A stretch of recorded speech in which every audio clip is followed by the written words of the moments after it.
عاقل أحمد فارح محمد درفع وكميدة عاقلة جمهورية قرنكني سوماليلاند وأنه ورئيس ديناعي بدن تابان iyo kula yeelanay hotel abka magaalada Burco ayaa taageeray heshiiska maalgelinta dekedda Berbera ee shirkadda DP World sidoo kale waxa uu ka hadlay mudaharaadkii maalinimadii shalay ka dhacay qaar kamid ah magaalooyinka Jamhuuriyadda Qaranka Soomaaliland oo ay dadweynuhu kaga soo horjeedeen hadaladii ka soo yeeray madaxda dawladda federaalka Soomaaliya isagoo arrimahaasi ka hadlayna waxa kamid ah hadaladiisii sida tan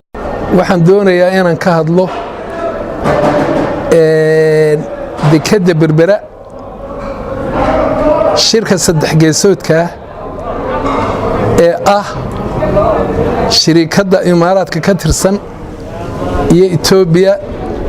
iyo Somaliland aad ayaan u soo dhaweynayaa anigoo matalaya madax dhaqameedka gobolka Burco aad ayaan u soo dhaweynayaa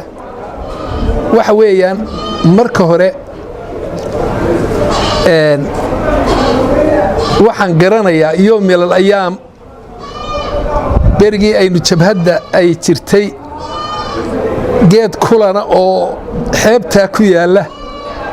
oo niman madaafiic sitaa ama qorigii bisuukaa la odhan jiray ay geed hoos fadhiyaan geedka ay hoos fadhiyaan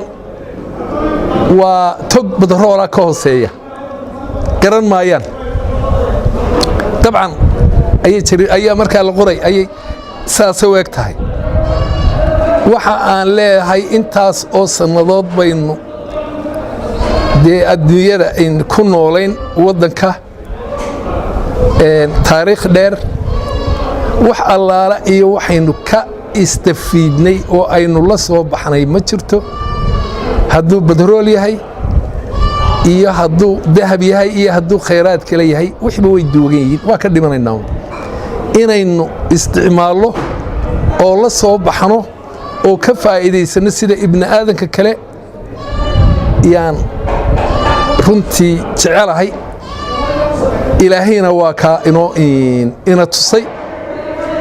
taa aad baan u soo dhaweynayaa waxaan soo dhaweynayaa mudaharaadkii shalay ka dhacay Somaliland kaasoo xaq ahaa kuwa waxaan u sheegayaa waxa weeyaan raggani kuwii iyaga oo reer miyiga iyagoo jabhad yara sidaad ogeyd ku galay weeye maanta oo ay dawlad yihiin oo wallaahi intii dhalatay iyo intii hore intii dhalatay ay badan tahay ay culmoog yihiin inaanan ku hakanayn ninka tiisa daryeela tu kale ku dara waxaan leeyahay horta taada daryeel markaasaa ninka tiisa daryeela mid kale ku dara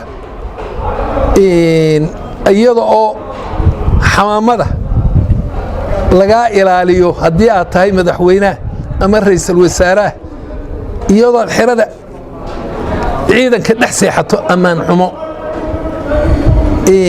inaad annaga badaayaga gasho dekadayaga iyo shuquladayada timaada waa xaaraan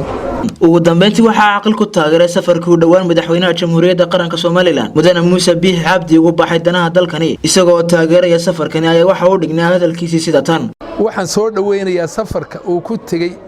madaxweynaha Jamhuuriyadda dawladda Imaaraadka Carabta aad ayaan u soo dhaweynayaa akbar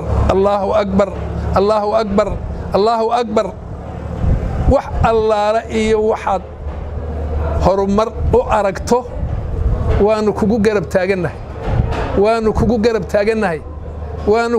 taagannahay madaxweyne isku soo wada xooriyo madaxda oday dhaqameedka iyo sidoo kale shacabka Jamhuuriyadda Qaranka Soomaaliland ayaa maalmihii ugu dambeysay isku mid ah ugu jawaabay madaxda dawladda federaalka Soomaaliya Cabdiraxmaan Ciise telefishinka caalamiga Somali Cable gudaha magaalada Burco.